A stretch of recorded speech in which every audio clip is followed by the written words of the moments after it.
At least 32 people have been killed and a dozen injured after a bus carrying tourists flipped over on an expressway ramp near the Taiwanese capital, Taipei. On Monday night, out of the 44 people on the bus, 30 were confirmed dead at the scene, with 2 others dying of their injuries in hospital. 12 people are being treated in hospitals around Taipei. All of those who died were Taiwanese nationals. Officials are still trying to determine the cause of the accident, but they say it's possible the bus was just going too fast as it went into a sharp corner. Most of the passengers on board that bus were senior citizens. Traffic jams are common on Southern California interstates, but not like this. It's incredible to see how big this flood is. On one of the West's busiest arteries, Interstate 5 still on hold. Flooded this morning half a day after a rush hour washout snarled traffic for hours. Look at that. The aftermath of a deadly storm that slammed into the region. More rain in one day than some areas see in a month. In Victorville, rescuers find a motorist dead inside a car, submerged on a flooded road. Meanwhile, 2 passengers killed in separate accidents along a slippery interstate near San Diego. And in San Bernardino County, 3 firefighters barely escaped as their truck tumbled off a crumbling road. Cleanup now underway in neighborhoods littered with debris. Damaging wind gusts breaching 80 miles an hour tumbled trees into homes and power lines. A 55-year-old man was electrocuted and killed when one collapsed, dropping wires onto his car. In Duarte, east of Los Angeles, a massive cleanup operation after a mud flow tore through this residential street, forcing evacuations.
That was a very unique and dangerous incident that happened in an area we call Studio City. When our firefighters arrived on scene, we had a car that was upside down in a large, dark sinkhole that was full of rushing water. And what we had was a single occupant that was standing on top of that upside-down car, about 10 feet below the street.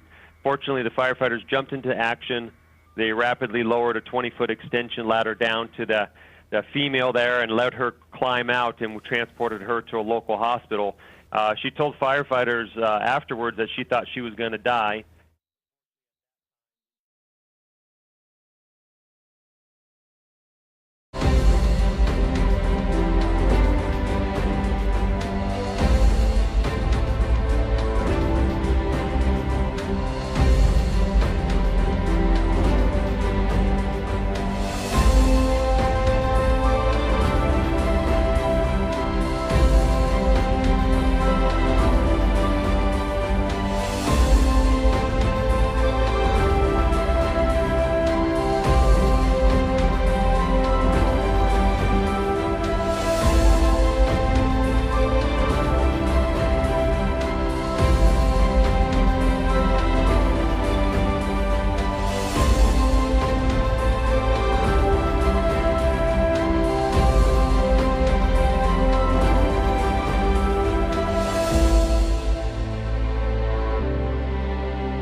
And tonight, some scientists are declaring a lost continent now revealed.